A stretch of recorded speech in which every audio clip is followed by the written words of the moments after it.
Hi students, welcome back. Today we are going to discuss about the paper. इस साल जो NEET का paper था वो काफ़ी इजी था. वो इतना इजी था कि अगर आपने नोट्स अच्छे से फॉलो किया है तो out of 90 question you can beat at least 85 to 90 question. सिर्फ आपको फॉलो करना था नोट्स फॉलो करके ही आप 90 में 90 क्वेश्चन अटैम्प्ट कर सकते थे. That is a very nice paper और ये काफ़ी इजी पेपर है और काफ़ी स्टूडेंट ने 84 to 85 क्वेश्चंस अटैम्प्ट कर लिए हैं successfully. For the same I am here to help you out. जो आपने पेपर दिया है उसके क्वेश्चन का सोल्यूशन मेरे पास इस समय नीट का कोड H3 पेपर है और मैं 1 by 1 क्वेश्चन और उसके आंसर को पढ़ता हूँ और आप भी टैली करते रहिए कि आपके कितने क्वेश्चंस करेक्ट हुए हैं. राइट. तो यहाँ पर फर्स्ट क्वेश्चन दिया है the transverse section of a plant shows following anatomical feature. मैंने कल रात में भी काफ़ी बच्चों से इंटरेक्ट किया और उनसे क्वेश्चन आंसर शेयर किए. बहुत सारे बच्चों के क्वेश्चंस काफ़ी ज़्यादा करेक्ट हुए हैं. इस बार को जो कट ऑफ है वो एटलीस्ट 630 से 640 के बीच में रहेगा क्योंकि पेपर बायो का काफ़ी इजी था और केमिस्ट्री का भी ठीक ठाक था. थोड़ा सा टफ था तो फिर physics. So I am going to read 1 by 1 question and answer respectively. Match your question with answer. First है the transverse section of a plant shows the following anatomical features. First feature क्या है? The large number of scattered vascular bundles surrounded by the bundle sheath. ठीक है. दूसरा है large conspicuous parenchymatous ground tissues. Third है vascular bundles conjoint and closed. और चौथा feature है फ्लोएम पैरेन्काइमा एब्सेंट. ये 4 फीचर्स आपको दिए हैं. आपको इन फीचर्स को समझ कर बताना है कि सही आंसर क्या होगा. Now options are there. First है डाइकोटिलिडनस रूट या फिर मोनोकोटिलिडनस स्टेम, मोनोकोटिलिडनस रूट या फिर डाइकोटिलिडनस स्टेम. ये 4 ऑप्शन दिए हैं. तो आपका यहाँ पर सही ऑप्शन होगा मोनोकोटिलिडनस स्टेम क्योंकि सबसे इम्पॉर्टेंट फीचर देखकर आप समझ सकते हैं यहाँ पर कि वैस्कुलर बंडल्स जो है वो क्लोज पाए जाते हैं. इट मीन्स यहाँ पर सेकेंडरी ग्रोथ नहीं होगी. तो अगर ये इस पॉइंट को आप पकड़ लेते हैं तो आपका आंसर सटीक बैठ जाता है. नेक्स्ट क्वेश्चन आपको बताना है विच of the following would help in the prevention of diuresis. Diuresis के केस में कौन सी चीज़ है जो हेल्प करेगी. राइट. तो 47 नंबर के इस क्वेश्चन में सही आंसर होगा reabsorption of sodium ion and water from the renal tubules due to the aldosterone. ये सही आंसर होगा. इसके बाद क्वेश्चन नंबर 48 देखिए. आपको इसमें चूज़ करना है which is not correct statement.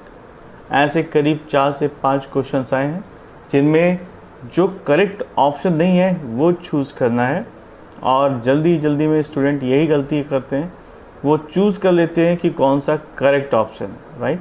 तो ये क्वेश्चन आपसे क्लियरली बोल रहा है कि आपको चूज़ करना है जो रॉन्ग स्टेटमेंट है. राइट. तो क्वेश्चन नंबर 48 में वापस से रिवाइज कर देता हूँ. Which of the following statement is not correct. Options हैं generally genetically engineered insulin is produced in E coli. Right. Next option है in man insulin is synthesized as a proinsulin. इसके बाद next option है the proinsulin has a extra peptide called C peptide. And last option दिया है a functional insulin has A and B chain link together by the hydrogen bonds. ये 4 option दिए गए हैं. आपको चूज़ करना है कौन सा इसमें रॉन्ग है.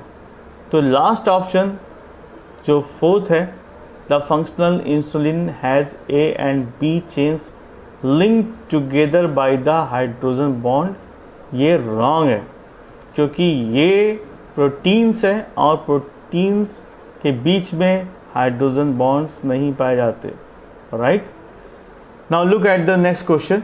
आपको बताना है कि embryological support for evolution was disapproved by. यहाँ पर आपको साइंटिस्ट का नेम पूछा गया है। यहाँ पर राइट ऑप्शन होगा कार्ल अर्नस्ट वॉन वियर, क्योंकि एवोल्यूशन को डिसअप्रूव्ड करने का जो काम है इनमें से किसी का नहीं था, यानी ओपरिन किसी और काम से इन्वॉल्व थे, वो एवोल्यूशन ओरिजिन ऑफ लाइफ से इन्वॉल्व थे। इसके बाद अल्फ्रेड वॉलेस भी इससे इन्वॉल्व नहीं थे, चार्ल्स डार्विन का भी इसमें कोई रोल नहीं था एम्ब्रियोलॉजिकल सपोर्ट में। तो सिर्फ और सिर्फ कार्ल अर्नस्ट वॉन वियर का नाम इसमें आता है, और इस तरह से ये ऑप्शन सही हो जाता है, option number 2, question number 49। Next आता है क्वेश्चन नंबर 50। यहाँ पर आपको बताना है कि जो गॉबलेट सेल्स पाए जाते हैं एलिमेंट्री कैनाल में वो किससे मॉडिफाइड होकर बनते हैं। यानी आपको बताना है कि goblet cell is a modified from, तो सही आंसर है इसमें columnar epithelial cells. Next question 51, इसमें पूछा गया है कि QRS कॉम्प्लेक्स जो कि ECG में देखे जाते हैं वो क्या रिप्रेजेंट करते हैं। तो यहाँ पर 4 ऑप्शन दिए हैं, उनमें से करेक्ट ऑप्शन है डीपोलराइजेशन ऑफ वेंट्रिकल्स। तो ECG डीपोलराइजेशन ऑफ वेंट्रिकल्स को चेक करते हैं, right. Next question number 52। Question number 52 में पूछा गया है कि लाइट रिएक्शन में plastoquinone facilitate the transfer of electron from. तो आपको ये बताना है कि जो लाइट रिएक्शन प्रोसेस है उसमें जो प्लास्टोक्विनोन है वो किस तरह से हेल्प करता है इलेक्ट्रॉन के ट्रांसफ़र में। यहाँ पर 4 ऑप्शन दिए हैं, PS1 to ATP synthesis, PS2 to cytochrome B6F complex, cytochrome B6 to complex of PS1, और लास्ट ऑप्शन दिया है PS1 to NADPH plus. Now look at the answer. 52 का आंसर होगा PS2 एंड साइटोक्रोम B6F कॉम्प्लेक्स। ये help करता है light reaction में इलेक्ट्रॉन के ट्रांसफ़र के लिए। नेक्स्ट क्वेश्चन पूछा गया है कि the product of reaction catalysed by the nitrogenase in root nodules of leguminous plants is. आपको बताना है कि जो लेग्यूमिनस प्लांट्स में रूट नोड्यूल्स में रिएक्शंस पाए जाते हैं, यानी कैटालिसिस प्रोसेस पाई जाती है नाइट्रोजिनेज एंजाइम के थ्रू, उसके प्रोडक्ट क्या है, क्या क्या चीज़ें रिलीज़ होती हैं। तो ऑप्शंस हैं अमोनिया एंड हाइड्रोजन, या फिर सिर्फ अमोनिया, या फिर नाइट्रेट, या फिर अमोनिया एंड ऑक्सीजन। तो याद रखिए इसका सही आंसर है ammonia and hydrogen, right. Next question देखते हैं। यहाँ पर आपको मैच करना है, मैचिंग। जो स्टूडेंट 11th स्टैंडर्ड में है और उन्होंने सेल डिवीज़न की प्रोसेस पढ़ी है उनके लिए एक क्वेश्चन है। आपको मैच करना है which match the following with respect to meiosis. Meiosis reaction के पार्ट है, जैसे जाइगोटीन, पैचिटीन, डिप्लोटीन, टाइकानेंसिस। इनको एक दूसरे से मैच करना है कि टर्मिनलाइजेशन प्रोसेस कब होती है, क्याजमेटा फॉर्मेशन कब होता है, क्रॉसिंग ओवर कब होता है, किस फेज़ में होता है, और डाइकानेंसिस किस फेज़ में होता है। तो सही आंसर क्या है मैं आपको बताता हूँ। इन the case of zygotene process, zygotene process में होता है सिनेप्सिस का फॉर्मेशन। पैचिटीन, पैचिटीन में क्रॉसिंग ओवर टेक्स प्लेस होता है, और डिप्लोटीन फेज़ में कियाजमेटा फॉर्मेशन होता है, और डाइकानेंसिस के केस में टर्मिनलाइजेशन प्रोसेस होती है। So in this way this matching can be done, और ये आसान है। अगर आपको तीनों में से कोई एक या दो प्रोसेस पता है, you can easily check it out. Tough question नहीं है ना। नेक्स्ट क्वेश्चन नंबर 55, इसमें भी आपको मैच करना है। Match the following columns and select the correct option. आपको कॉलम्स मैच करने हैं और सही आंसर बताने हैं। तो इसमें फर्स्ट कॉलम में दिया है कि 6 to 15 pairs of gill slits किस में पाए जाते हैं, ठीक है। दूसरा ऑप्शन है हेट्रोसीडियल कॉर्डल फिन किस में पाया जाता है, और थर्ड ऑप्शन है ईयर ब्लेडर, और चौथा ऑप्शन है पॉइजनिंग या पॉइजन स्टिंग। और कॉलम 2 में दिए हैं ऑप्शन ट्राइगॉन, साइक्लोस्टोम, कॉन्ड्रेक्टीज एंड ऑस्टिक्टीज। देखो ये बात तो एकदम क्लियर है कि 6 to 15 जो पेयर ऑफ स्लिट्स हैं वो पाए जाते हैं साइक्लोस्टोमेटा में, ठीक है। अगर आपने कॉर्डेट में पढ़ा है तो साइक्लोस्टोम में इस चीज़ को बहुत ही क्लियरली मेंशन किया गया है एनसीईआरटी की बुक में। नाउ अगर आप सिर्फ इसी को फॉलो कर दें, कोई एक ऑप्शन आपको पता है, तो आपका सारा ऑप्शन सही हो जाता है, क्योंकि आउट ऑफ 4 ऑप्शंस जो आपको दिए गए सिर्फ सेकंड नंबर ही है जो मैच करता है, ठीक है। तो 6 to 15 pairs of gills are found in cyclostome, इसके बिहाफ पर भी आप चेक करें तो आपका आंसर सही हो जाता है। Now look at the question number 56, which is the important site of formation of glycoproteins and glycolipids। Students, मैंने आपको 11th स्टैंडर्ड में बताया था कि किस तरह से जो गोल्जी बॉडीज़ है वो ग्लाइकोप्रोटीन और ग्लाइकोलिपिड की सिंथेसिस में हेल्प करती है, और यहाँ पर वही ऑप्शन करेक्ट होगा, गोल्जी बॉडीज़, राइट। तो बहुत ही इजी क्वेश्चन से क्वेश्चन नंबर 57 आपको बताना है, ये 4 कॉलम में दिए हैं और उसके अपोजिट में दिया है cloning vectors, construction of first rDNA molecules, third में दिया है डीएनए पॉलीमरेज, और चौथे में दिया है क्राई प्रोटीन्स। तो याद रखिए यहाँ पर कुछ चीज़ें हैं जो आपको क्लियर कट इन्फॉर्मेशन दे रही हैं कि आप इसकी मैचिंग कैसे करेंगे। पहला हम देखते हैं बैसिलस थुरिंजेंसिस। बैसिलस थुरिंजेंसिस और क्राई प्रोटीन ये सभी जानते हैं, ये मैचिंग हो गया। दूसरी मैचिंग देखते हैं, एग्रोबैक्टीरियम का नाम काफ़ी सुना है। एग्रोबैक्टीरियम ट्यूमिफिकेंस ये कहाँ पर इस्तेमाल किया जाता है? ये इस्तेमाल किया जाता है क्लोनिंग बैक्टर में, राइट। तो अगर ये 2 ऑप्शन भी पता है तो आपका आंसर थर्ड कंफर्म हो जाता है। थर्ड आंसर क्या है?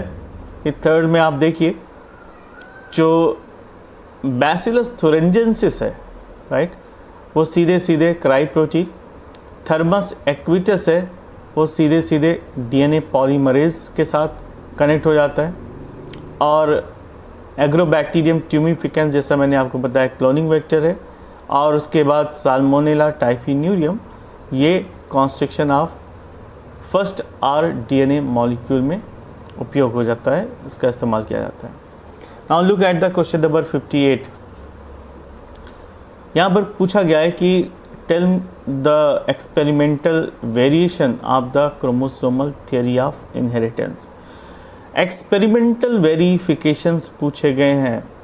सभी जो लोग हैं ऑप्शन में वो जेनेटिक्स से ही बिलोंग करते हैं, मॉर्गन साहब, मेंडल, सूटॉन, वोवरी। लेकिन जहाँ तक एक्सपेरिमेंटल वेरिफिकेशन की बात आती है यहाँ पर मॉर्गन सही आंसर है, राइट। तो मॉर्गन ने ही एक्सपेरिमेंटल वेरिफिकेशन किया था क्रोमोसोमल थियरी ऑफ इनहेरिटेंस की। इसके बाद नेक्स्ट आता है क्वेश्चन नंबर 59। ये भी मैचिंग का क्वेश्चन है।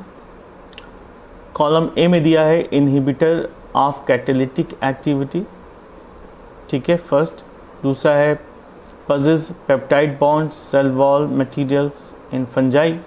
मैं आपको ये शो कर देता हूँ क्योंकि बोलने में और समझने में थोड़ा सा फेर पड़ जाता है। ये सारी चीज़ें देखने के बाद ज़्यादा दिमाग में बैठती हैं। I am going to show this question.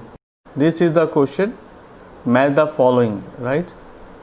आपके सामने दिया है इनहिबिटर ऑफ कैटालिटिक एक्टिविटी, सामने है रिसिन, उसके सामने नीचे है पॉजेज पेप्टाइड बॉन्ड्स, सामने है मेलोनेट, उसके बाद नेक्स्ट सी है cell wall material in fungi chitin, और सेकेंडरी मेटाबोलाइट उसके सामने है कोलेजन।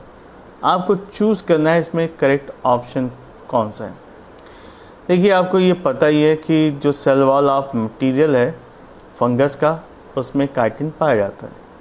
तो अगर इस तरह से पॉइंट को अगर पिक किया जाए तो आपका आंसर सही हो जाता है। बहुत ही इजी क्वेश्चन था ये, और इसमें ये पूछा गया था कि इसमें कौन सा मैचिंग कर रहा है। तो सी के सामने जो काइटिन है वह 100% मैच ही कर रहा है, फिर आपको देखना ही नहीं। सिर्फ एक ही ऑप्शन ऐसा है जिसमें सेल वॉल के सामने थर्ड ऑप्शन है, तो सी का थर्ड है। तो option number 2 is the right option. आप इसको टिक कर सकते हैं, बिल्कुल करेक्ट है। उसके बाद क्वेश्चन नंबर 60, यहाँ पर एनिमल किंगडम या यूँ कहिए कि जो बेसिक्स है उनसे क्वेश्चन पूछा गया है एनिमल किंगडम से। आपको बताना है कि बायलैटरली सिमेट्रिकल कंडीशन और असिलोमेट एनिमल्स का नाम बताना है, कौन सा फाइलम है। तो ये फर्स्ट पार्ट जहाँ पर क्लासिफिकेशन स्टार्ट होता है वहीं पर रखा हुआ है, लिखा हुआ है बहुत ही इजी तरीके से, और इसका ऑप्शन है प्लेटीहेल्मिन्थेस। प्लेटीहेल्मिन्थेस में आपको बायलैटरल सिमेट्री भी मिलती है और ये असिलोमेट्स भी हैं, right, because they are platyhelminthes. Dorso ventrally flattened है और इसलिए इनके बीच में कोई सीलोम पाए जाने की स्पेस ही नहीं होता, जगह ही नहीं होती, राइट। और उसके बाद एक और इम्पॉर्टेंट क्वेश्चन है, बहुत ही फेमस है, कई बार पूछा जा चुका है। आपको यहाँ बताना है कि floridean starch has the structure similar to, जो फ्लोरिडियन स्टार्च पाया जाता है एल्गा में एज अ स्टोरेज मटेरियल, वो किससे मैच करता है। तो ऑप्शन है laminarin and cellulose, starch and cellulose, amylopectin and glycogen, और फोर्थ ऑप्शन है मैलिनटॉल एंड एल्जिन। तो इसका सही ऑप्शन है एमाइलोपेक्टिन एंड ग्लाइकोजन। कई बार पूछा गया है, बहुत इजी क्वेश्चन था। इसके बाद क्वेश्चन नंबर 63, यहाँ पर आपको आइडेंटिफाई करना है correct statement. Now let us see कि इस क्वेश्चन में आपको बताना है कि which one is the correct statement. Options है nuclear division takes place during G1 phase, right. आपको जो भी आंसर चूज़ करने हैं इस बिहाफ पे चूज़ करने हैं कि जो G1 फेज़ होता है, जिसको हम गैप 1 भी कहते हैं, ऑफ इंटरफेज, इसमें कौन सी प्रोसेस पाई जाती है। तो पहला ऑप्शन दिया है न्यूक्लियर डिवीज़न होता है, दूसरा ऑप्शन दिया है DNA सिंथेसिस और रिप्लिकेशन टेक्स प्लेस, तीसरा ऑप्शन दिया है reorganisation of all cell components takes place, और चौथा ऑप्शन दिया है cell is metabolically active, grows, does not replicate its DNA। यहाँ पर लास्ट ऑप्शन में बताया गया है कि मेटाबॉलिकली एक्टिव तो रहती है, बट यहाँ पर रेप्लिकेशन ऑफ DNA नहीं होता। तो आंसर इज़ 4, यही करेक्ट है कि जो गैपिंग फेज़ है या रेस्टिंग फेज़ है उसमें सेल मेटाबॉलिकली एक्टिव रहती है और बाकी जितनी चीज़ें होती हैं वो ग्रो करती हैं, लेकिन DNA का रेप्लिकेशन यहाँ पर नहीं पाया जाता। तो 62 का सही आंसर है 4। उसके बाद क्वेश्चन नंबर 63 देखते हैं। क्वेश्चन नंबर 63 में पूछा गया है if the head of cockroach is removed. ये मैंने पहले भी कई बार डिस्कस किया है कि अगर कॉकरोच का हेड रिमूव कर दिया जाए तो भी वो कई दिनों तक, इवन 15-20 डेज तक सर्वाइव कर सकता है। Depends on the how much it is taken as a food. जिस समय उसका हेड रिमूव किया गया था, लंबे समय तक सर्वाइव कर सकता है। अगर कम भोजन था तो जल्दी ही एक्सपायर्ड हो जाएगा। तो क्वेश्चन ये पूछा गया है कि अगर हेड रिमूव किया जा सकता है तो उसके बाद भी लाइफ क्यों रहती है, वो सर्वाइव क्यों करता है? तो ऑप्शंस हैं, the head holds 1/3 of nervous system while the rest is situated along the dorsal part of the body.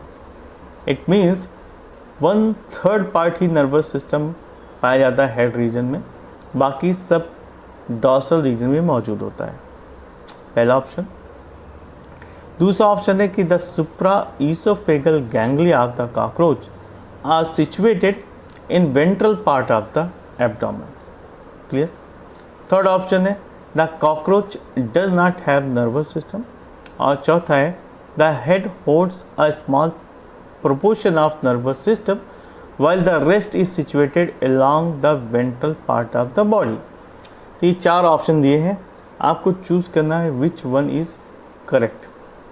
तो यहाँ पर लास्ट ऑप्शन करेक्ट है, क्योंकि बहुत ही स्मॉल प्रोपोर्शन में हेड में नर्वस सिस्टम की सप्लाई होती है, और दैट इज़ वाई अगर हेड डैमेज हो जाता है या टूट जाता है या रिमूव कर दिया जाता है तो एनिमल सर्वाइव करता है। उसकी डेथ सिर्फ इस वजह से होती है कि वो भोजन नहीं कर सकता, फूड नहीं ले सकता। अदरवाइज़ अगर हम कोई एसेसरी सिस्टम अप्लाई कर दें जिससे कि उसको न्यूट्रिशन मिलता रहे, तो विदाउट हेड वो काफ़ी समय तक सर्वाइव कर सकता है। क्वेश्चन नंबर 64 में पूछा गया है कि एंजाइम एंटेरोकाइनेज किसके कन्वर्जन में हेल्प करता है? डाइजेशन का क्वेश्चन है, ये भी इजी क्वेश्चन है। अगर आपने केमिकल प्रोसेस ऑफ डाइजेशन को अच्छे से पढ़ा है तो आपको आसानी से याद आ जाएगा कि एंटेरोकाइनेज का रोल क्या है। मैं आपको 4 ऑप्शन पढ़ के सुनाता हूँ, आपको करेक्ट ऑप्शन अपने आप पता चल जाएगा। फर्स्ट है enterokinase helps in the conversion of pepsinogen into pepsin, जो कि रॉन्ग है। दूसरा ऑप्शन है protein into polypeptides. Third option है trypsinogen into the trypsin. And fourth option है कैसिनोजन इंटू कैसिन। तो अभी याद आ गया होगा कि यहाँ पर थर्ड ऑप्शन सही है, ट्रिप्सिनोजन को वो ट्रिप्सिन में कन्वर्ट करने में हेल्प करता है। और एक और मैचिंग वाला क्वेश्चन आ गया। इस बार मैचिंग के क्वेश्चन काफ़ी ज़्यादा पूछे गए हैं। इस क्वेश्चन में पूछा गया है कि ऑर्गन ऑफ कॉर्टाई, ठीक है, कॉक्लिया, यूएस्टिजियन ट्यूब और स्टेपीज, इनका कनेक्शन आपको बताना है कि सही अटैचमेंट किसके साथ होगा। ऑर्गन ऑफ कॉर्टाई क्या काम करता है, कॉक्लिया का फंक्शन क्या है, यूएस्टिजियन ट्यूब का क्या फंक्शन है और स्टेपीज का क्या फंक्शन है। अगर आपको पता है तो इस कॉलम को करेक्ट करने में आपको बिल्कुल समय नहीं लगेगा। बहुत ही इजी लेवल का क्वेश्चन है और मैं आपको बता देता हूँ कि फंक्शंस क्या हैं। ऑर्गन ऑफ कॉर्टाई का मेन फंक्शन कहाँ पर इसका लोकेशन पाया जाता है, ये लोकेटेड होता है बैसिलर मेम्ब्रेन में, और जो कॉक्लिया है वो पाया जाता है coiled part of the labyrinth, internal ear की बात हो रही है। और यूस्टैचियन ट्यूब पाई जाती है, it connects the middle ear with the pharynx. तो सही आंसर आता है 4।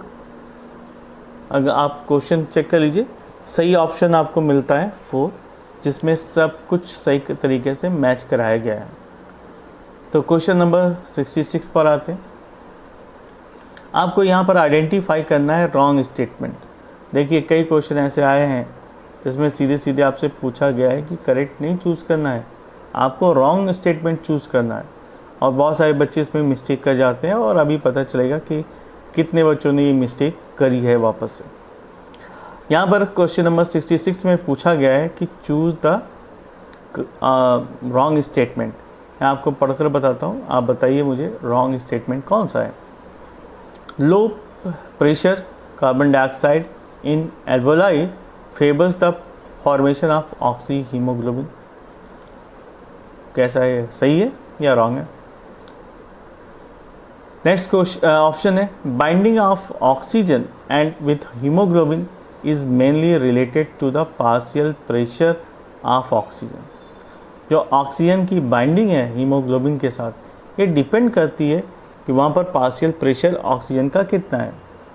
Next option, the partial pressure of carbon dioxide can interfere with oxygen binding with hemoglobin, right? ये थर्ड ऑप्शन है. नाउ फोर्थ ऑप्शन इज कि higher hydrogen ion concentration in alveoli favours the formation of oxy haemoglobin. सही option कौन सा है?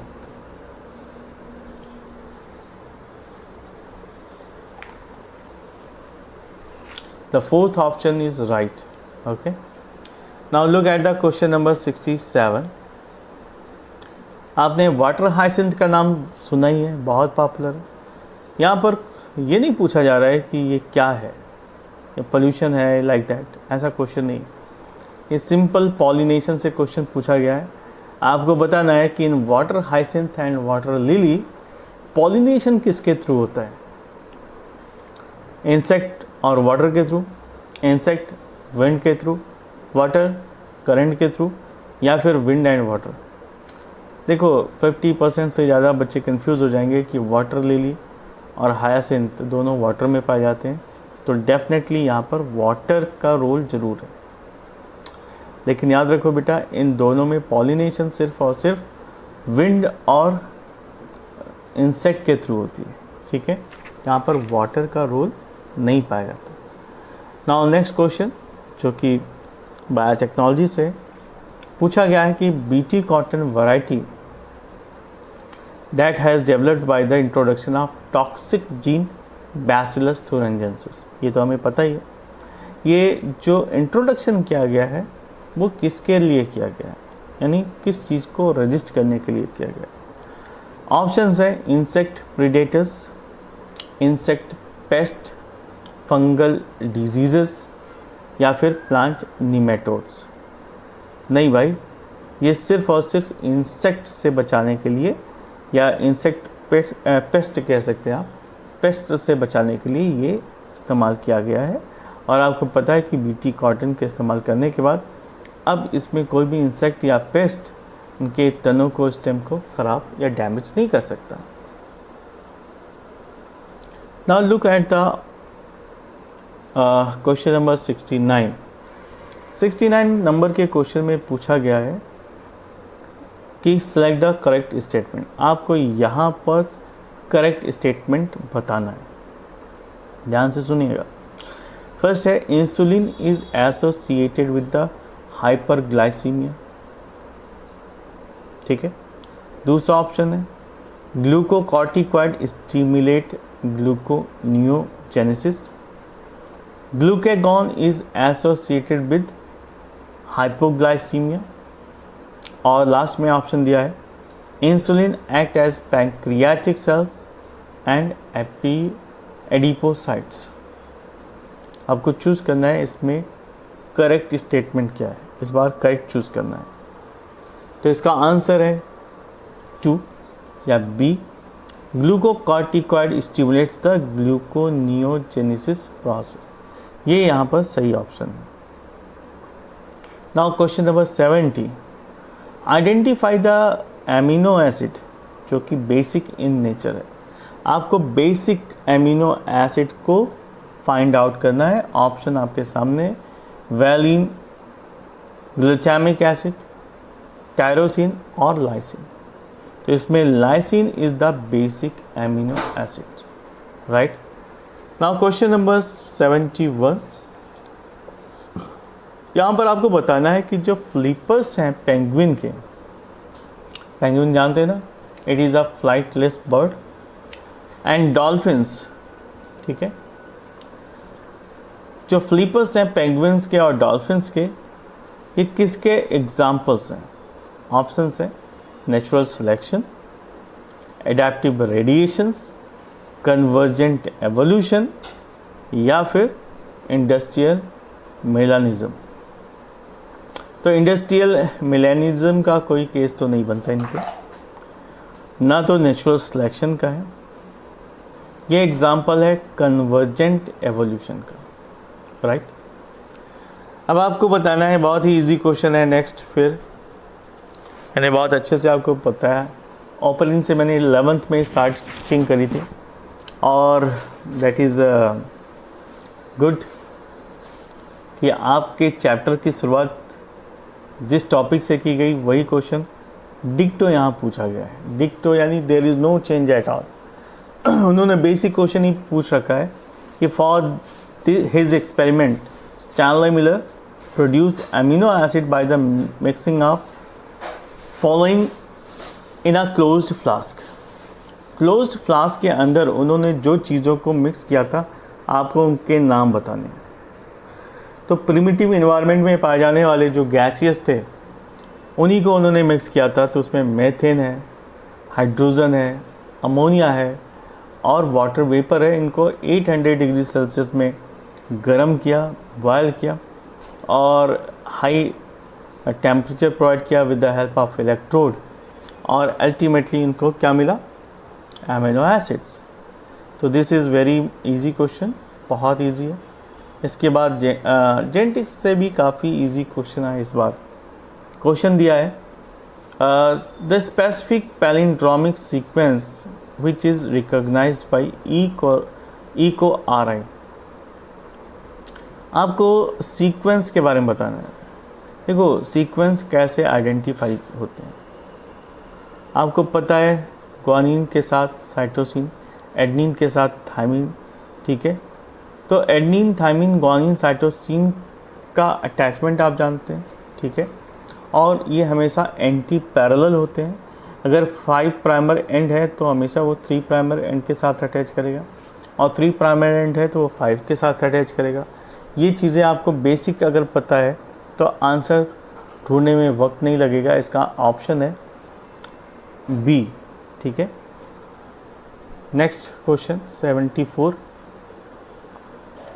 Secondary metabolite such as nicotine, strychnine and caffeine are produced by the plants for there.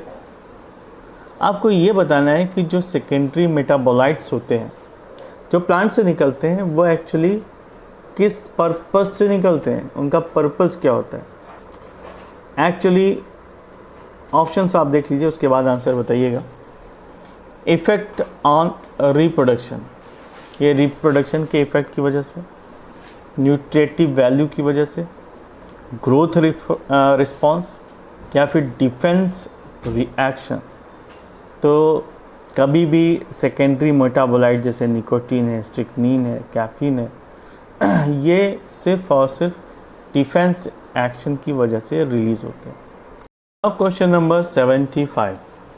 The presence of which of the following condition in urine are indicative of diabetes mellitus. आपको बताना है कि कौन सी चीज़ है जो यूरिन में present हो तो वो इंडिकेट करता है डायबिटीज़ मेलिटस का। देखिए कीटोन्यूरिया और ग्लाइकोसूरिया ये दो ऐसे एलिमेंट हैं, अगर यूरिन के साथ निकल रहे हैं तो उसको हम डायबिटीज़ मेलिटस का केस मानते हैं। Now next question, it is also very easy question. ये पूछा गया है कि कॉर्डेटा में कौन सा स्टेटमेंट ट्रू है। तो यहाँ पर दो ऑप्शन सही है। जैसे वर्टिब्रेटा में notochord is present during the embryonic period only, ठीक है। तो कुछ ऐसे हैं जिसमें एम्ब्रियोनिक स्टेज में पाया जाता है और इसका option number C also present, क्योंकि central nervous system is dorsal and hollow. तो यहाँ पर ऑप्शन नंबर 1 करेक्ट होगा, जिसमें बी और C both are correct. Now question number 77। आपसे पूछा गया है कि क्यूबॉइडल एपिथेलियम जिसमें ब्रुस बॉर्डर माइक्रोविलाई फाउंड होता है, पाया जाता है, वो कहाँ पर होती है। एक्चुअली आपको लोकेशन बतानी है। तो ऑप्शन है Eustachian tube, lining of intestine, duct of salivary gland या फिर proximal convoluted tubules of nephron. यहाँ पर राइट आंसर होगा proximal convoluted tubules of nephron. यहाँ पर cuboidal epithelial brush border microvilli पाए जाते हैं, ठीक है। अभी नेक्स्ट वापस से एक मैचिंग वाला क्वेश्चन आ चुका है। अभी आपको मैच करना है कि कौन सा बैक्टीरिया किस तरह के सिक्रीशंस करते हैं। तो ये भी बहुत इजी है। जैसे क्लास्ट्रीडियम कॉलम ए में दिया है, फर्स्ट में दिया है क्लास्ट्रीडियम ब्यूटैलिकम, ट्राइकोडर्मा, पॉलीस्पोरम, मोनासिस, परप्यूरियंस और एस्परजिलस नीगर। ये क्या सिक्रीट करते हैं? तो आपको पता है कि क्लास्ट्रीडियम ब्यूटैलिकम ये सिक्रीट करते हैं ब्यूटारिक एसिड, ब्यूटैलिकम ब्यूटारिक एसिड, याद रहेगा। ट्राइकोडर्मा ये काम क्या करते हैं? ये साइक्लोस्पोरिन का सिक्रीशन करते हैं। उसके बाद नेक्स्ट आता है मोनासिस परप्यूरियंस, ये काम क्या करते हैं? ये ब्लड कोलेस्ट्रॉल लोअरिंग एजेंट के फॉर्म में इस्तेमाल किए जाते हैं। तो इसका सही आंसर होगा थर्ड में जो मैचिंग है बिल्कुल परफेक्ट है। तो यहाँ पर ऑप्शन नंबर 3 सही होगा। क्वेश्चन नंबर 79 आपसे पूछा गया विच of the following is correct about viroids. Wired के बारे में आपने अगर सुना है तो आपको याद होगा कि ये फ्री आरएनए होते हैं और इनमें कोई प्रोटीन नहीं पाया जाता। तो free RNA without protein code, option देखिए यहाँ पर आपको ऑप्शन नंबर 3 दिख रहा है। वहाँ पर लिखा हुआ है कि they have free RNA without protein code, तो ये ऑप्शन सही हो जाता है। Next question number 80 the body of the ovule is fused within the funicle at. आपको लोकेशन पूछी जाती है कि जो ओव्यूल है फ्यूनिकल्स में कहाँ से अटैच होता है, किस जगह से अटैच होता है। तो यहाँ पर 4 ऑप्शन दिए हैं, चलेजा, माइक्रोपाइल, हाइलम, न्यूसेलस। तो यहाँ पर सही ऑप्शन है हाइलम। नेक्स्ट है question number 81 oxygenation activity of RuBisCO enzyme in photo respiration leads to the formation of. Question number 81 बहुत ही क्लियर है कि ऑक्सीजनेशन जो प्रोसेस पाई जाती है रूबिस्को एंजाइम में वो किस चीज़ का फॉर्मेशन करती है। तो यहाँ पर सही ऑप्शन है 1 मॉलिक्यूल ऑफ 3 कार्बन कंपाउंड, यानी एक बार जब ऑक्सीडेशन प्रोसेस शुरू होती है तो यहाँ पर एक मॉलिक्यूल्स ऑफ 3 कार्बन कंपाउंड का फॉर्मेशन होता है। ठीक है। नेक्स्ट है क्वेश्चन नंबर 82। यहाँ पर आपको मैच करना है ब्लड से रिलेटेड चीज़ें हैं, जैसे ईओसिनोफिल्स है, बेसोफिल्स है, न्यूट्रोफिल्स है, लिम्फोसाइट है, इनके फंक्शन। तो आपको पता ही है ईओसिनोफिल्स इसका काम होता है हिस्टामिन का सिक्रीशन करना, डिस्ट्रक्टिव एंजाइम का सिक्रीशन करना। न्यूट्रोफिल्स हमेशा फाइगोसाइटोसिस के लिए जाने जाते हैं, और साथ ही साथ जो लिम्फोसाइट्स हैं वो इम्यून रिस्पांस के लिए जाने जाते हैं। आप इन 3 चीज़ों को भी अगर जानते हैं तो आपको सही आंसर मिल जाएगा। Answer number 2 is the correct option. यहाँ पर आपको डिक्टो मैचिंग मिल जाती है according to their function. Now look at the 83 question which are the following hormone level will cause the release of ovum. Once again काफ़ी पॉपुलर क्वेश्चन है। Which are the following hormone level will cause the release of ovum या ovulation process from the Graafian follicles. आपको इशारा भी मिल गया है, hand भी मिल गया है। तो यहाँ पर सही ऑप्शन होगा high concentration of oestrogen. Oestrogen का हाई कंसंट्रेशन एवोल्यूशन के लिए जिम्मेदार होगा, right. Now next question number 84 select the correct events that occurs during the inspiration. Inspiration process में जो करेक्ट सीक्वेंस है वो आपको बताना है। तो contraction of diaphragm, extraction of external intercostal muscles, pulmonary volume decreases, या फिर इंटरा पल्मोनरी प्रेशर इंक्रीजेज। आपको सही सीक्वेंस बताना है। ये चारों प्रोसेसेस पाई तो जाती हैं, बट आपको सीक्वेंस बताना है कि कौन सा करेक्ट सीक्वेंस है। यहाँ पर आपको ए और बी सही सीक्वेंस दिखाई दे रहा है कि जब कॉन्ट्रैक्शन होता है डायाफ्राम का, राइट, तो यहाँ पर एक्सटर्नल जो इंटरकॉस्टल मसल्स हैं उनमें भी कॉन्ट्रैक्शन पाया जाता है। तो सही ऑप्शन है 2, जिसमें ए और B both are correct. Next है डिक्टो सेम क्वेश्चन रख दिया गया, आपको सीधे बुक से मिल जाएगा एनसीईआरटी की। Which are the following technique the embryos are transferred to assist those female who can not conceive. तो जो फीमेल चाइल्ड बर्थ नहीं कर सकती उनमें कौन सी प्रोसेस को फॉलो किया जाता है एम्ब्रियो को ट्रांसफ़र करने के लिए? तो 2 प्रोसेस है, जिफ्ट ZIFT और IUT। Now look at the question number 86। आपको बताना है कि इन्फेक्शस स्टेज क्या होती है प्लाज्मोडियम की। Plasmodium malaria.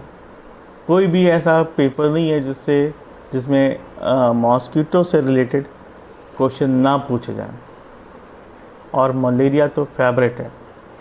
तो प्लाज्मोडियम की कौन सी स्टेज है जो ह्यूमन को इन्फेक्ट करती है, आपको ये बताना है। तो इसका सही आंसर होगा स्पोरोजॉइट।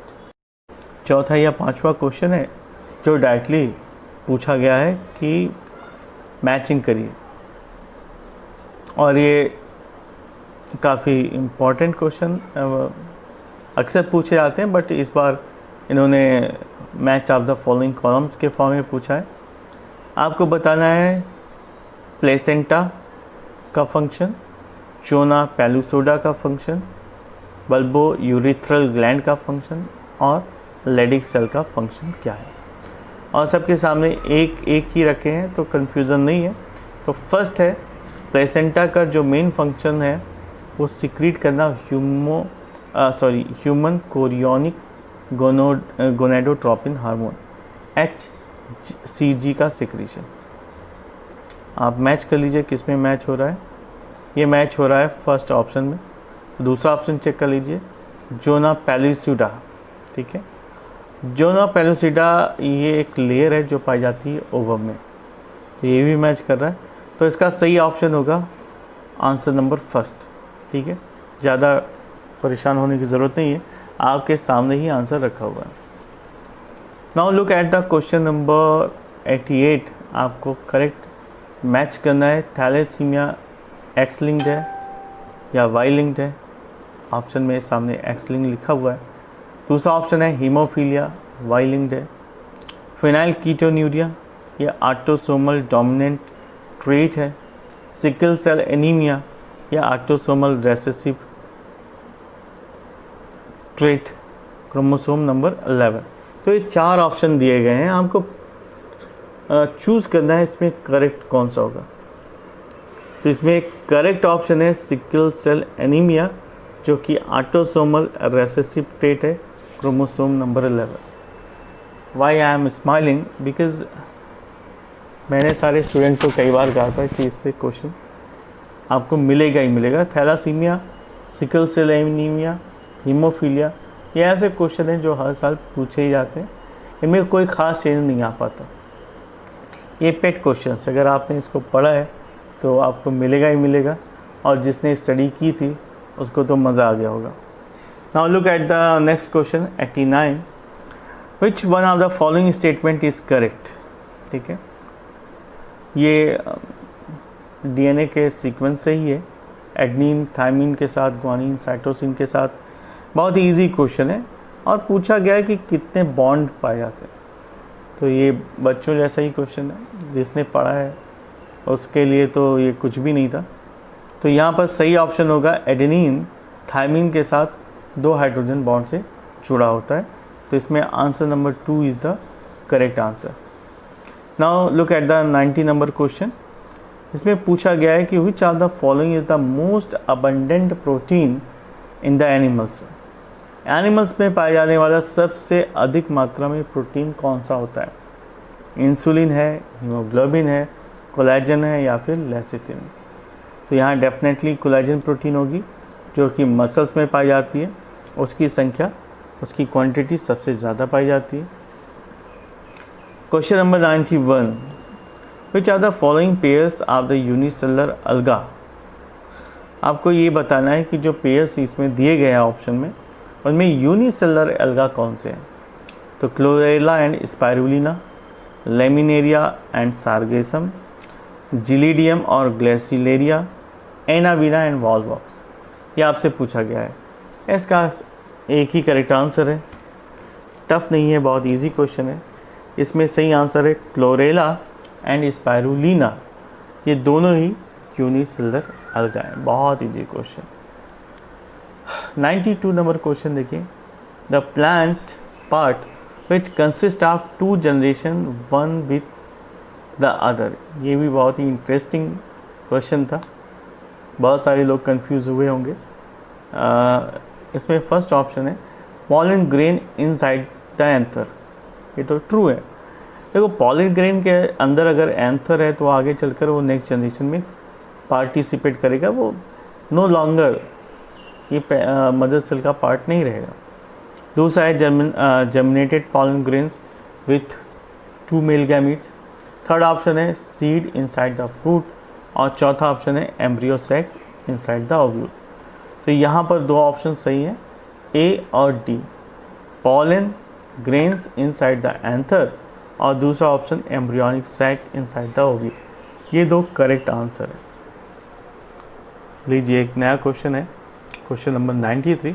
आपको पता लगाना है कि विच आइडेंटिफाइड द इनकरेक्ट स्टेटमेंट। आपको इनकरेक्ट स्टेटमेंट निकालना है।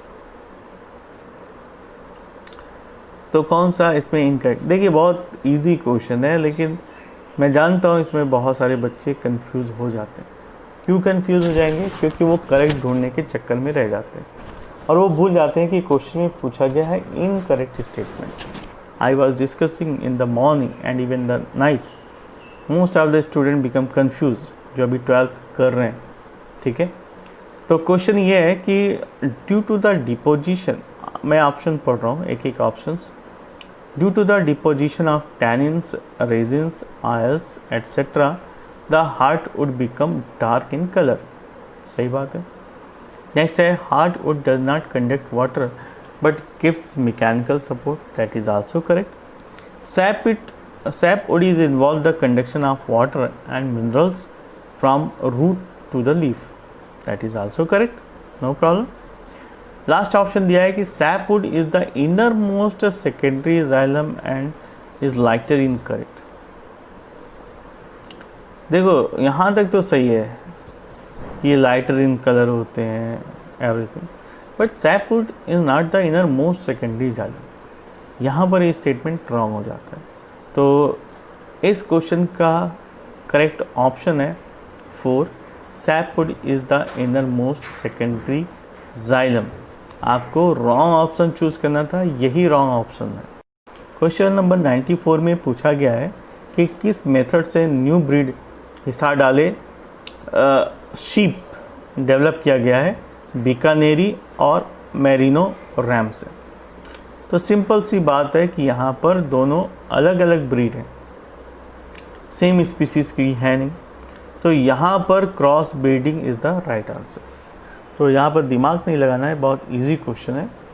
Now look at the question number 95। यहाँ पर पूछा गया है कि some dividing cell exist the cell cycle and enter to the vegetative inactive stage. कुछ ऐसी सेल्स हैं कि जो सेल साइकिल के बाहर आ जाती हैं और वेजिटेटिव इनएक्टिव फॉर्म में चली जाती हैं। तो this is called quotient stage, उसको G0 या क्यूसेंट स्टेज कहते हैं। और this process occurs at the end of, किस प्रोसेस के एंड के बाद G0 या क्यूसेंट स्टेज आती है।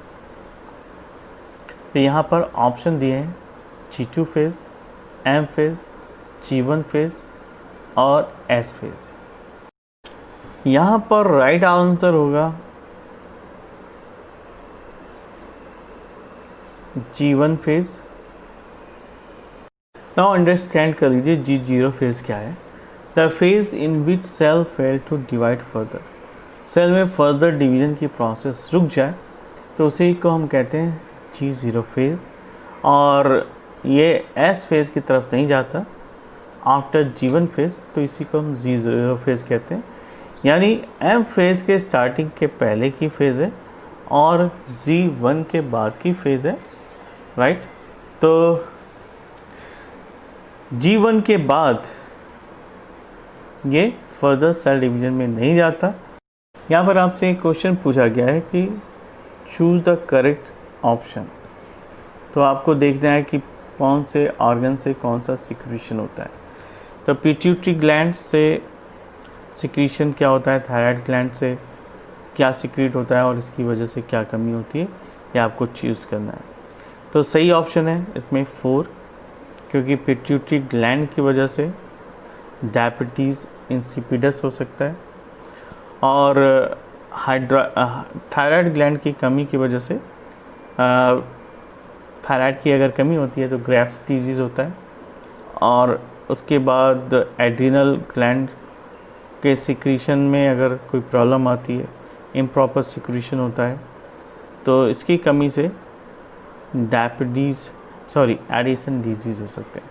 तो 4th answer is right. Now question number 99, select the options which includes sexually transmitted disease. आपको सारे ऑप्शन देखने हैं जो सिर्फ और सिर्फ सेक्सुअली ट्रांसमिट डिजीज़ के हों। यहाँ पर 3rd ऑप्शन है gonorrhoea, malaria, genital herpes, wrong है। गोनोरिया, सिफिलिस, जेनाइटल हर्पीज़, ये राइट है।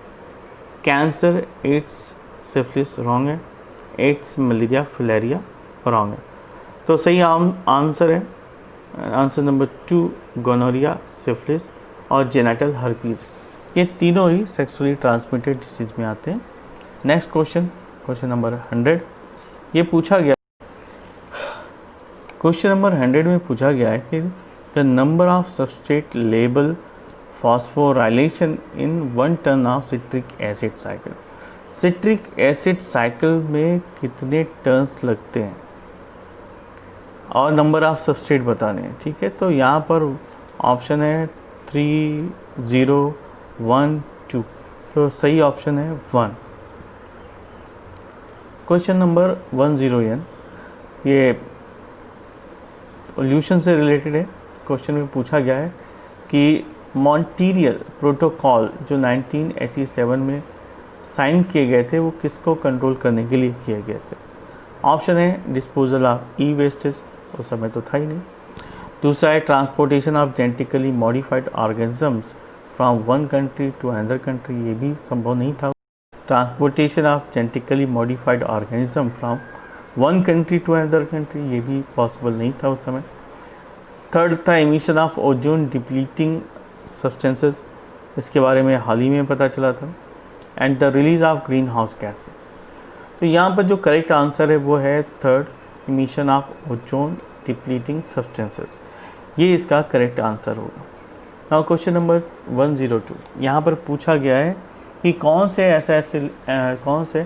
एसेंशियल एलिमेंट है जो प्लांट एब्जॉर्ब करता है, लेता है, और उनके फंक्शन क्या है। तो 4 दिए गए हैं, iron, zinc, boron and manganese. तो अगर आपने मिनरल न्यूट्रिशन पढ़ा है तो आपको पता होगा कि what is the role of iron, zinc, boron. Iron का रिलेशन डायरेक्टली किससे है? फोटोलिसिस ऑफ वाटर से, पॉलन ग्रेन के जर्मिनेशन से, या फिर बायोसिंथेसिस ऑफ क्लोरोफिल से, या इंडोल एसिडिक एसिड के बायोसिंथेसिस से। आयरन का इनडायरेक्ट रोल है क्लोरोफिल की बायोसिंथेसिस से, तो आयरन का हो जाएगा 3rd। जिंक के बारे में आप सभी जानते हैं कि प्लांट में इंडोल एसिडिक एसिड के सिंथेसिस में पार्टिसिपेट करता है। बोरान का फंक्शन होता है पॉलन ग्रेन के जर्मिनेशन के लिए।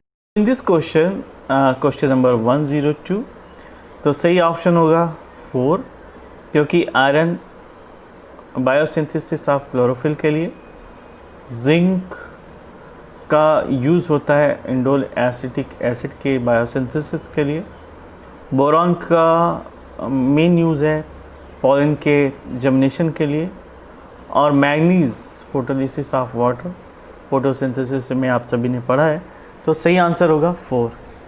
Question number 103, it is also a question जो कि हम एक दूसरे से फर्स्ट कॉलम से दूसरे कॉलम में मैचिंग करके ले सकते हैं।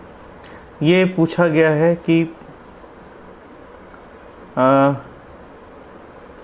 ग्रेगेरियस पॉलीफेगस पेस्ट किससे रिलेटेड है? Adult with radial symmetry larva bilateral symmetry किससे रिलेटेड है? बुकलंग्स किस में पाया जाता है? बायोल्यूमिनेसेंस किस में पाया जाता है? तो 11th के स्टूडेंट, ये सभी क्वेश्चन आपके एनिमल किंगडम से पूछे गए हैं, तो इनका सही ऑप्शन होगा 3rd, क्योंकि बुक लंग्स पाया जाता है सिर्फ और सिर्फ स्कॉर्पियन, राइट। बायोल्यूमिनेसेंस आपको सिर्फ और सिर्फ टीनोप्लेना में मिलेगा। तो ये कुछ कैरेक्टरिस्टिक फीचर्स अगर आपको याद है तो एक ही झटके में आंसर आ जाएगा। Now look at the question number 104। According to the Robert में आपको बतानी है कि द ग्लोबल स्पीसीज डाइवर्सिटी कितनी है। भाई 7 मिलियन है, बहुत इजी क्वेश्चन है, डायरेक्टली आपको एनसीईआरटी की बुक में मिल जाएगा 7 मिलियन, ठीक है। तो आपको बस यही याद रखना है और कुछ भी याद नहीं रखना। क्वेश्चन नंबर 108 में पूछा गया है कि रे फ्लोरेट्स हैव, आपको बताना है half inferior ovary, superior hypogynous. यहाँ पर इंफीरियर ओवरी आएगी, एनसीईआरटी का डायरेक्ट क्वेश्चन है। Question number 106, of the distance between two consecutive base pair is 0.34 nanometre. अगर दो बेस पेयर के बीच की दूरी 0.34 नैनोमीटर है और टोटल बेस पेयर कितने दिए हैं, and the total number of base pairs of DNA double helix in a typical mammalian cell is 6.6 multiply by 10⁹ base pair. यहाँ पर आपको बतानी है कि what is the length of DNA, approximately DNA की लेंथ कितनी होगी, तो मल्टीप्लाई कर लो, आसान है, 2.2 मीटर्स इसकी टोटल लेंथ आएगी। भाई वापस से आ गया मैच करने वाला, कॉलम 1 से कॉलम 2 मैच करो। पूछा गया है बीटी कॉटन का इस्तेमाल एडिनोसिन डीएमिनेज डिफिशियंसी किसकी वजह से होती है? आरएनए आईपीसीआर के बारे में पूछा गया है। तो बीटी कॉटन सीधे सीधे बैसिलस थुरिंजेंसिस कोई। So in the question number 107 the correct answer is 2, right, क्योंकि BT cotton is directly related with the Bacillus thuringiensis और adenosine deaminase deficiency is directly related with the gene therapy, और इसका C option. RNAi is directly related with the cellular defence, और PCR technology का इस्तेमाल हम करते हैं detection of HIV infection. Now look at the question number 108। यहाँ पर आपको बताना है match the tropical label with the correct pair of species example in grassland ecosystem में। बहुत इजी क्वेश्चन है, इस क्वेश्चन बहुत इजी क्वेश्चन है और इस क्वेश्चन का आंसर होगा आंसर नंबर 2, क्योंकि जो 4th लेवल का है 4th लेवल पे बिलोंग कौन करेगा? डेफिनेटली वल्चर बिलोंग करेंगे यहाँ पर जो ऑप्शन दिए गए हैं। और सेकेंड ट्रॉपिकल लेवल पर आएगा रैबिट, फर्स्ट ट्रॉपिकल लेवल पे आएंगे grasses, and third tropical level पर आएगा क्रू। तो दिस इज़ द मैनेजमेंट। तो इस तरह से ये इकोसिस्टम ग्रासलैंड का डेवलप हो जाएगा। क्वेश्चन नंबर 109, ये भी वैसा ही क्वेश्चन है, आप सभी डिजीज़ को मिक्स कर दिया है, आपको चूज़ करना है कि कौन सा करेक्ट अटैचमेंट है। 2 कॉलम में पूछा गया है, मैचिंग वाला क्वेश्चन है। टाइफाइड, निमोनिया, फ्लैरेसिस और मलेरिया। देखो typhoid is directly related with Salmonella typhimurium, इससे फैलता है। निमोनिया के केस में क्या होता है? निमोनिया किससे फैलता है?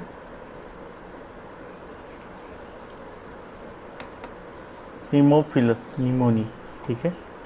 इसके बाद सी है ऑप्शन फिलेरिया, या जिसकी वजह से एलिफेंट फीट हो जाता है, तो वो किससे फैलता है? तो फिलेरिया फैलता है वाउचीरिया से, और मलेरिया फैलता है प्लाज्मोडियम से।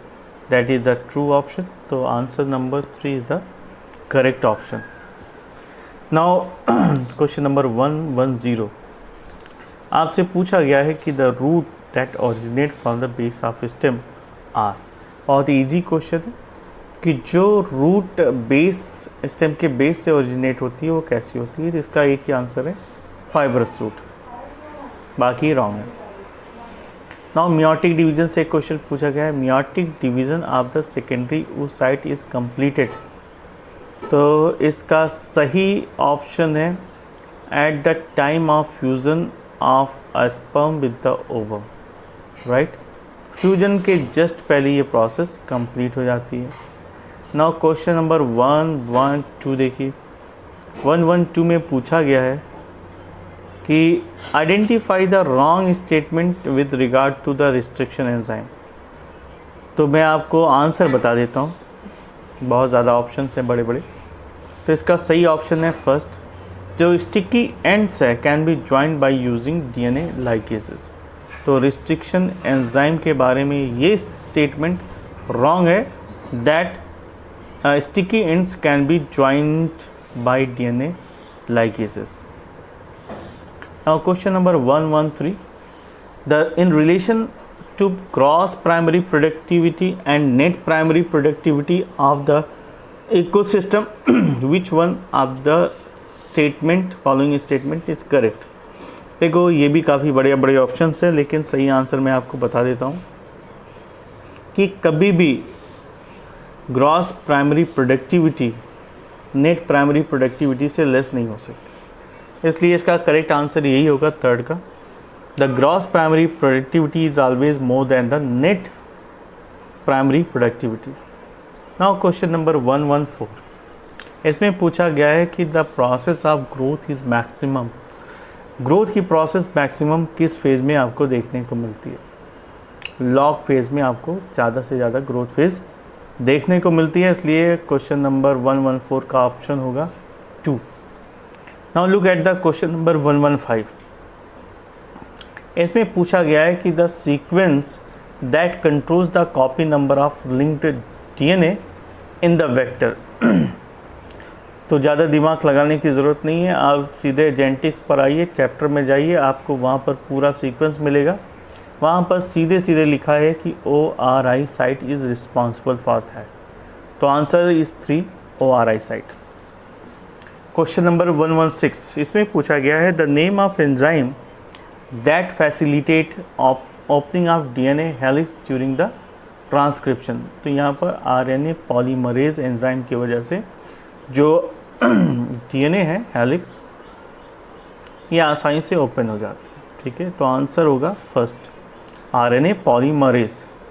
Now look at the question number 117, ये पूछा गया है कि स्नो ब्लाइंडनेस किसकी वजह से होती है एंटार्कटिका रीजन में। तो अगर आप लास्ट चैप्टर में देखिए तो वहाँ पर बहुत ही क्लियर कट लिखा है कि अल्ट्रावायलेट रेडिएशन, यानी जो बीटा रेडिएशन होता है, अगर उसकी डोज ज़्यादा पड़ जाए तो हमारी कॉर्निया डैमेज हो सकती है। तो inflammation of cornea due to the high dose of ultraviolet B radiation. तो ऑप्शन 3 सही होगा यहाँ पर। क्वेश्चन नंबर 118, यहाँ पर पूछा गया है कि स्ट्रॉबेरी और कोन आर फाउंड इन। तो 11th वाले बच्चों, ये पाया जाता है इक्विसिटम में, अभी अभी आपने पढ़ा है। नाउ क्वेश्चन नंबर 119 में पूछा गया है कि दोनों में आपको मैच करना है। ये हमारे लोकोमोटरी ऑर्गन से पूछा गया क्वेश्चन है यहाँ पर, हाँ स्केलेटन सिस्टम से पूछा गया क्वेश्चन है। आपको floating ribs, acromion, scapula, granite cavity को करेक्ट ऑप्शन के साथ मैच कराना है। तो मैं आपको कुछ बहुत ही सटीक बता देता हूँ। Glenoid cavity is directly related with the head of the humerus.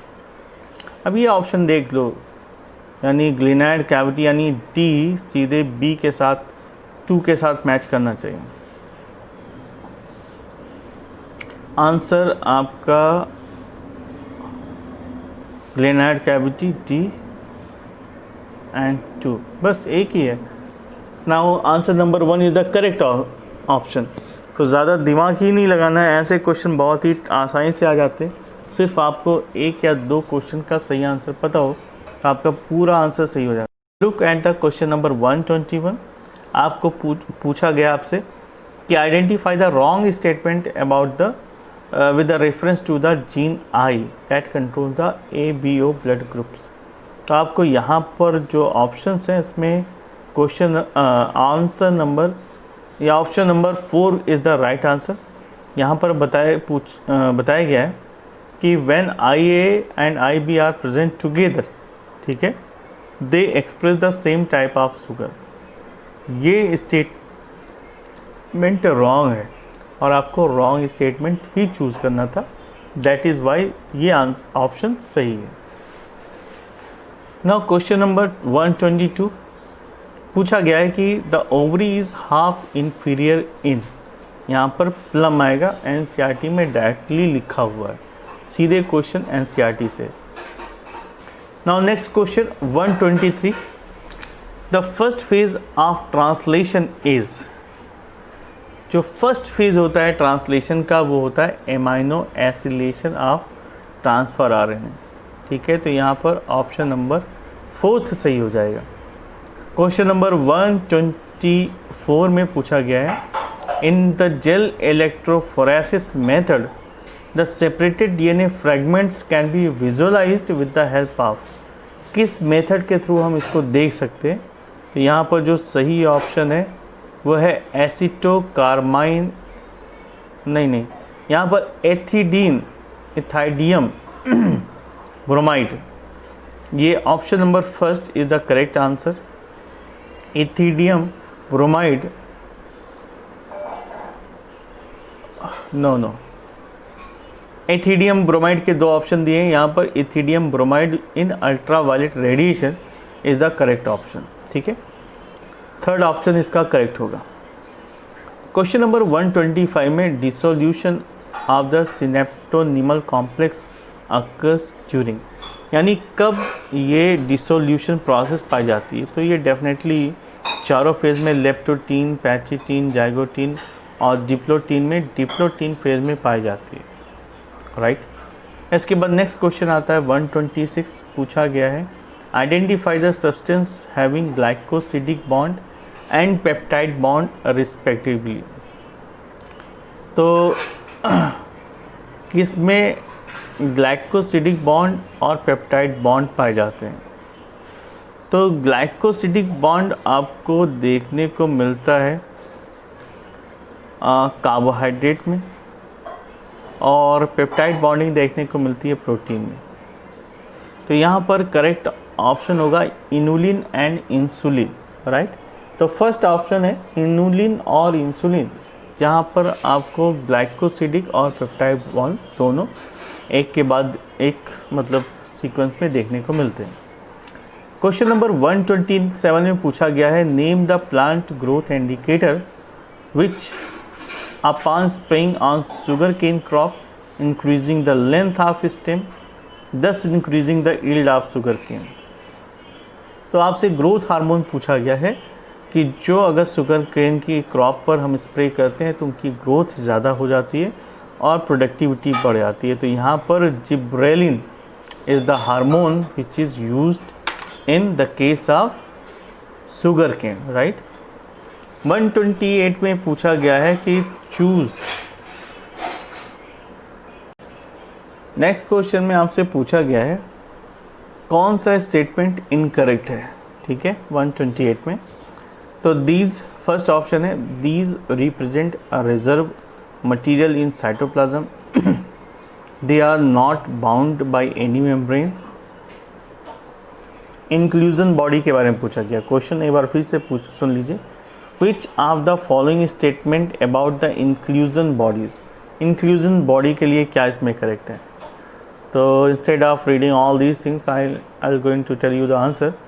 These are involve in digestion and food material. Digestion और फूड मटीरियल से जो रिलेटेड है उसी को हम कहते हैं इंक्लूजन्स, राइट.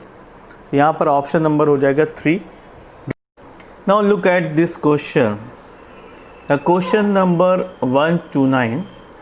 यहाँ पर पूछा गया है कि which of the following regions of the globe exhibit highest species diversity. ये तो जनरल नॉलेज का क्वेश्चन है. Everybody knows Amazon. तो अमेज़ॉन का जो फॉरेस्ट है इसमें सबसे हाईएस्ट स्पीसीज़ की वैरायटी या डाइवर्सिटी देखने को मिलती है. Now look at the question number 130 यानी 130. यहाँ पर पूछा गया है how many true breeding pea plant varieties did Mendel select as a pair. कितनी वैरायटीज़ को उन्होंने चूज़ किया था. Which were similar except in one character with contrasting trait. तो मेंडल ने जो चूज़ किया था वो आपने पढ़ा है कि 7 ऐसे कंट्रास्टिंग फीचर थे. तो अगर 7 कंट्रास्टिंग फीचर थे तो उनको डबल कर लीजिए, वो आपके स्पीसीज़ में आ जाते हैं. तो 14 इसका सही आंसर होगा. ऑप्शन दिया है 8, 4, 2, 14. तो ऑप्शन नंबर इस 4 इसमें है 14. तो 14 ऐसे करेक्टर्स थे या वैराइटीज़ थी जिनको उन्होंने कंसीडर किया था. Question number 131. Identify the wrong statement with reference of immunity. Immunity के में जो रॉन्ग स्टेटमेंट है आपको चूज़ करना है, ठीक है. तो ऑप्शन फर्स्ट है fetus receive some antibodies from mother. It is an example of passive immunity, ठीक है. दूसरा है option when exposed to antigen, चाहे वो लिविंग हो या डेड हो, the antibodies are produced in the host body, that is called active immunity. Okay. Now question option number 3 है when ready-made antibodies are directly given, then it is known as passive immunity. आपको wrong ढूंढना है. अभी तक कोई भी wrong statement नहीं मिला. Now look at the fourth. Active immunity is quick and gives full response. That is the wrong statement, ठीक है. Now look at the option number 4, यानी जो ऑप्शन 4 है वही करेक्ट आंसर है. बहुत ईजी क्वेश्चन है. आपको चूज़ करना है कि कौन सा एट्रीब्यूट पॉपुलेशन से बिलोंग नहीं करता है. Which of the following is not an attribute of a population? पहला है स्पीसीज इंटरेक्शन, दूसरा है सेक्स रेशियो, तीसरा है नेटेलिटी और चौथा है मॉर्टेलिटी. देखिए मॉर्टेलिटी का तो डायरेक्ट इन्वॉल्वमेंट है, यानी कितनों की डेथ हुई यानी पॉपुलेशन डिक्रीज़ हुआ. नेटेलिटी कितने पैदा हुए वो इंक्रीज़ हुआ. सेक्स रेशियो ये भी कंट्रीब्यूशन है, एट्रीब्यूशन है. But species interaction is not related directly with the population. तो रॉन्ग आंसर या सही आंसर है स्पीसीज इंटरेक्शन. इसके बाद नेक्स्ट क्वेश्चन आता है. आपको बताना है which is the correct pair of the following. आपको करेक्ट पेयर चूज़ करना है. एक्सोन्यूक्लियोसिस का काम क्या है, लाइगेजेस का काम क्या है, पॉलीमरेज का वर्क क्या है और न्यूक्लियेजेस का काम क्या है. अब आपको देखना है करेक्ट पेयर. तो एक्सोन्यूक्लियेजेस में cut at the specific proteins with DNA.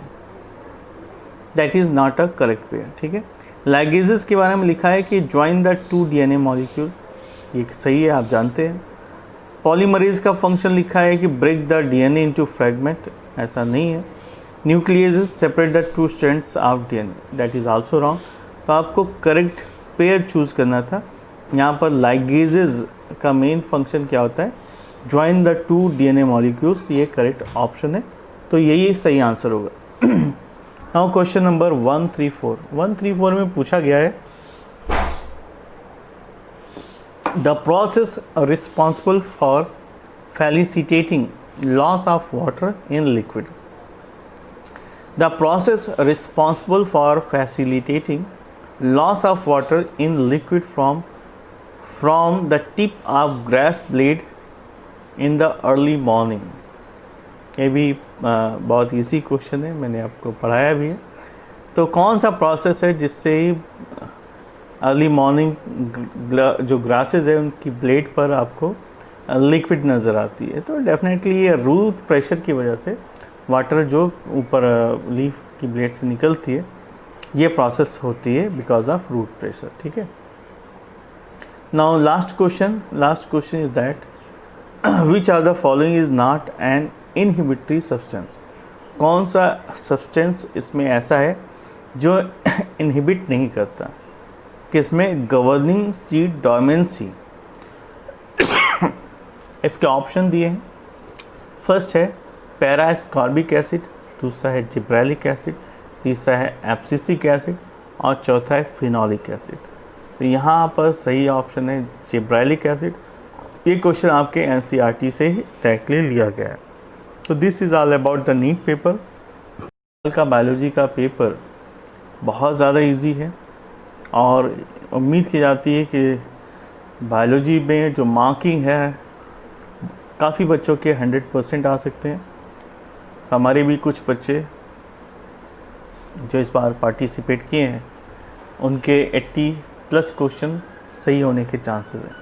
तो ऑल द बेस्ट स्टूडेंट. और एक बार आप मैचिंग करा लीजिए और आपको एग्जैक्ट आइडिया लग जाएगा कि आपके कितने क्वेश्चंस राइट हैं. Thank you.